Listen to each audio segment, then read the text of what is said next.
Ukraine says its air defenses fought off a Russian attack overnight, shooting down dozens of drones and cruise missiles.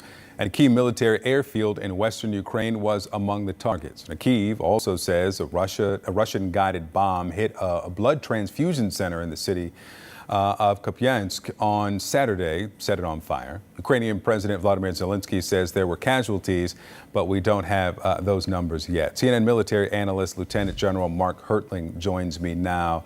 General, we're seeing increasing strikes from the Ukrainians using drones, some high-profile drone hits over the last couple of days, including a naval landing ship, a fuel tanker, as there are some challenges getting the counteroffensive to the level at which they're hoping for. How can these drone strikes turn that momentum?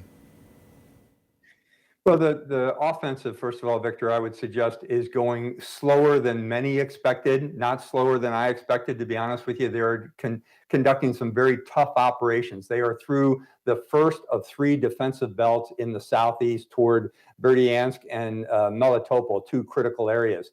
But the drones strikes that they have been using, the Ukrainians have been using against Russia, has forced the Russian commanders to look at places they need to defend.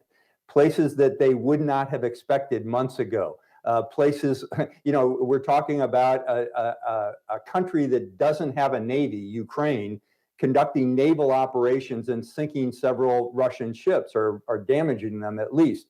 That's pretty significant. It causes the Russians to pull off some of the areas that they've been defending to defend areas they didn't expect to defend. And that all requires resources.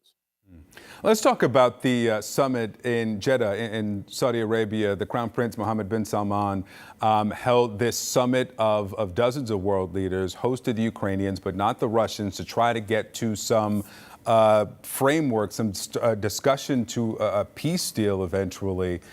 What's your degree of confidence in what we saw in Jeddah?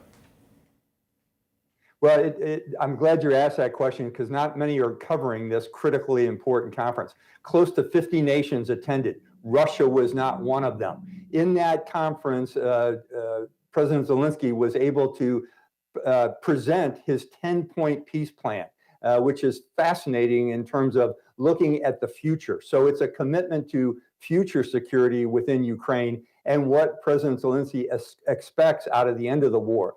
Things such as restoring Ukraine's territorial integrity, the withdrawal of Russian troops and the cessation of activities, releasing all prisoners and deportees, especially the children that have been deported to Russia, the thousands of children, justice, including the special tribunal, and there's 6 others that I didn't mention. So this is an opportunity for Ukraine to present what they're looking for in order to even come to the peace table with Russia. This isn't just a, hey, we're going to trade this for this.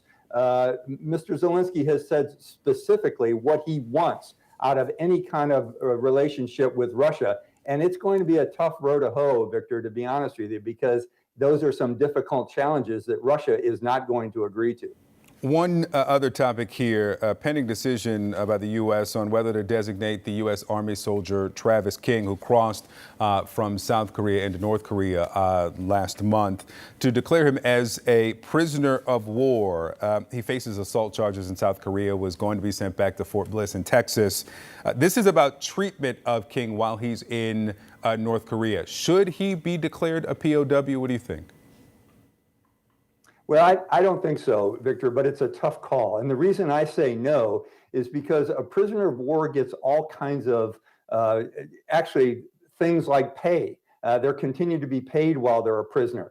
In King's case, he willingly deserted into North Korea when he was about to undergo some legal actions. So that's a different category. We've seen this before, and it's a tough call because certainly, the United States wants to take care of all of its citizens.